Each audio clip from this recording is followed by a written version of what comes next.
नमस्कार दोस्तों, कलयुग के चमत्कार संतों की वाणी में आप सबका स्वागत है। जल्दी से हम अपने पितरों के लिए विदा करने का समय हो रहा है, तो 7वां अध्याय श्रीमद् भगवत गीता का पढ़कर सुनकर उनको अर्पित कर दें। इसलिए कोई और भूमिका नहीं, आप सबका स्वागत है। जल भूमि धरती अनल पंचम व्योम महान, बल बुद्धि और अहमपन 8 प्रकृति जान। ये मेरी माया प्रबल भव के बीच प्रधान, इसके अंश जो वस्तु हैं जाल उसी का जान। हे अर्जुन जिमि सूत में सत के मोती होत, तिबि मुझ में सारा जगत जानो ओत प्रोत। मुझसे बाहर कुछ नहीं, मैं हूँ सबको ठोर, इस सप्तम अध्याय में कहते माखन चोर। 7वां अध्याय प्रारंभ थे। श्री कृष्ण भगवान बोले, हे पार्थ, मुझ में मन लगा करके मेरे ही आश्रय होकर योगाभ्यास करते हुए मेरे स्वरूप का संशय रहित पूर्ण ज्ञान होगा, सो सुनो।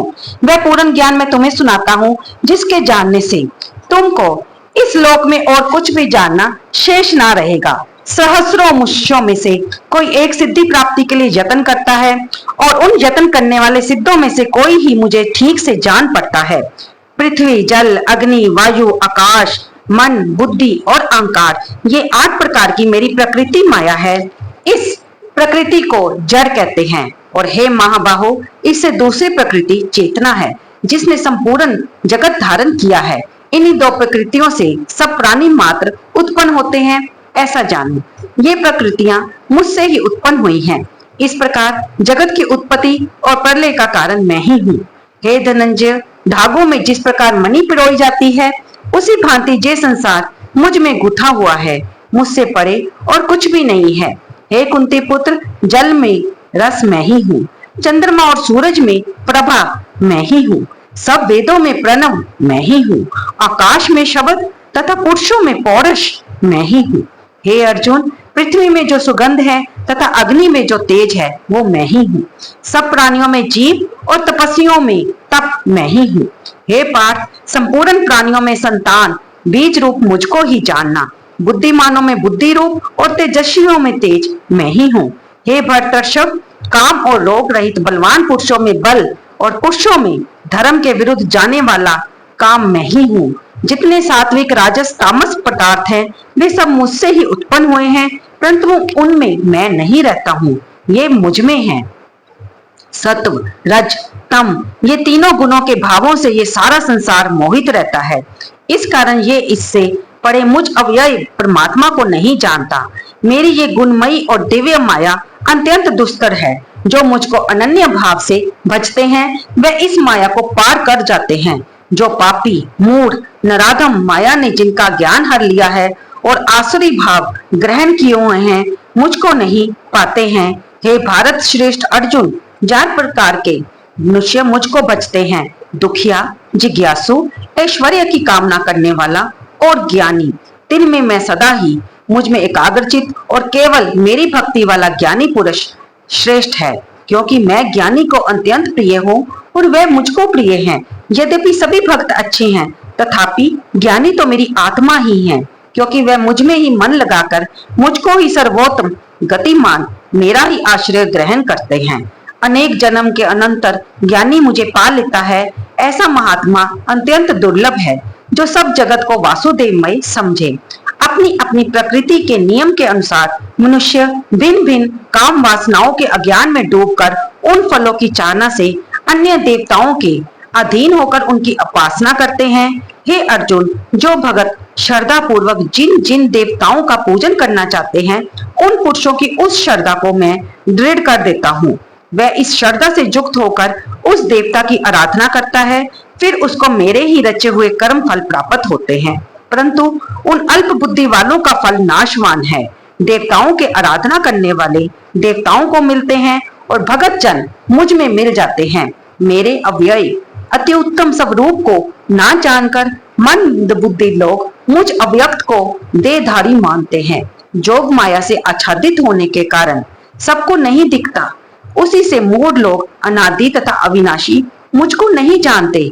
हे अर्जुन, मैं भूत, भविष्य और वर्तमान के सब प्राणियों को जानता हूँ, पर मुझे कोई भी नहीं जानता।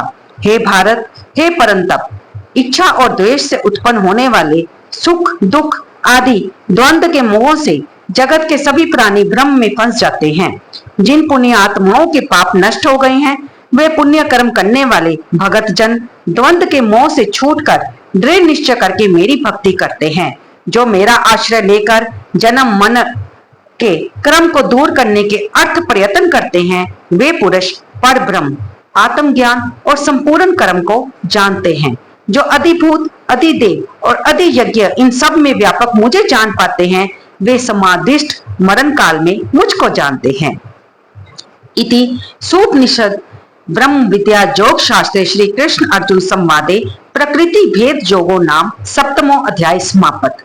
दोस्तों, यहाँ पर हमारा श्रीमद् भगवत गीता का 7वां अध्याय समाप्त होता है, जिसमें भगवान श्री कृष्ण अर्जुन को बताते हैं कि मैं ही सब में विराजमान हूँ, चंद्रमा का तेज मैं हूँ, सूरज में प्रकाश मैं हूँ, सभी लोगों में मैं ही हूँ। लेकिन जो लोग अज्ञानी हैं वे मुझे देहधारी समझते हैं, जबकि जो ज्ञानी हैं वो मेरा इस ज्ञान को जानते हैं कि सब देहधारियों में मैं ही हूँ। और जो मेरे 4 प्रकार के भगत हैं, जिज्ञासु, ज्ञानी और दुखिया, ऐश्वर्य की कामना करने वाले, ये सब मुझे कोई दुख को दूर करने के लिए पूछता है, कोई मुझे जानने की इच्छा से मेरा ज्ञान प्राप्त करता है, कोई ऐश्वर्य की कामना करने वाला उस भावना से मुझे पूछता है, और जो ज्ञानी लोग यानी कि जो साधु संत की श्रेणी है, वे मुझ में ज्ञान प्राप्त करने की इच्छा से भजते हुए मेरे में ही लीन हो जाते हैं। और क्योंकि उनको ज्ञान होता है और वे सच्चे का प्रकाश करते हैं, यानी कि सबको सच के बारे में बताते हैं, धर्म का प्रचार करते हैं, सही बातों का प्रचार करते हैं और लोगों को इस भावसागर से निकालने के लिए ज्ञान का प्रकाश करते हैं, तो वे लोग मुझको अत्यंत प्रिय हैं। जो भगत चाहे जिस भी देवताओं को पूजता हो और उन देवताओं से अपनी सुख की आस्था रखते हुए, उनसे कामना करते हुए उनको जो भी अर्पित करता है, हे अर्जुन, मैं उन भक्तों की श्रद्धा को उन देवताओं को पहुंचा देता हूं और उनसे वे उसी तरह के फल को प्राप्त करते हैं। क्योंकि वे अल्प बुद्धि वाले हैं, इसलिए वे अलग अलग देवताओं को पूजते हैं, क्योंकि वे उनसे अपनी कामनाओं की पूर्ति के लिए उनके प्रार्थना करते हैं। इसलिए देवताओं की आराधना करने वाले देवताओं को ही मिलते हैं, और जो भगत जन मुझे निष्काम भाव से पूजते हैं, वे मुझको ही मिल जाते हैं और अंत में मोक्ष को प्राप्त होते हैं। अब हम सुनते हैं कि 7वें अध्याय का महात्म्य क्या है। इस 7वें अध्याय को अगर आप रोज पढ़ोगे तो उससे आपको क्या फल प्राप्त होगा वह इस हमें महात्म्य से पता चलता है। और ये महात्म्य आप जानते हैं कौन बता रहे हैं? भगवान श्री नारायण खुद माता लक्ष्मी को बता रहे हैं। श्री नारायण जी बोले, हे लक्ष्मी, अब 7वें अध्याय का महात्म्य सुनो। एक पटेल नामक नगर है जिसमें शंकु करण वेश्य रहता था। वह व्यापार करने को नगर से बाहर कहीं को जाता था। रास्ते में शंकु करण को सर्प ने डसा, वह मर गया। उसके साथी दाह क्रिया करके आगे को चले। जब लौट कर घर आए तो उसके पुत्र ने पूछा कि मेरा पिता कहाँ है। उन व्यापारियों ने कहा कि तेरे पिता को सर्प ने डसा था, वह मर गया और ये पदार्थ तेरे पिता का है, तू ले ले।